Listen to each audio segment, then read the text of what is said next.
সকাল সকাল গোসল করে, আর্লি মর্নিং গোসল করে। গোসল করার পরে তার উত্তম পোশাকটা পরিধান করে, গোসলটা করে ফরজ গোসলের মতো। আতর, সুগন্ধি, খুশবু তার সামর্থ্য অনুযায়ী ব্যবহার করে। এরপরে পায়ে হেঁটে হেঁটে মসজিদে আসে, বাহনে চড়ে নয়, পায়ে হেঁটে হেঁটে। যদি আপনি অনেক দূরে থাকেন সেটা আলাদা কথা। এবং ইমামের কাছাকাছি বসে, মসজিদে আসার পরে যতটুকু সম্ভব হয় সুন্নত পড়ে নিল, নফল পড়ে নিল, এরপর ইমামের কাছাকাছি এসে বসলো। ইমামের খুতবা শ্রবণ করে মনোযোগের সাথে।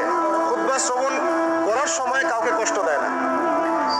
কাউকে কষ্ট দেয় না মানে হচ্ছে যে কেউ কথা বললে তাকে এতটুকু বলে না যে তুমি চুপ করো,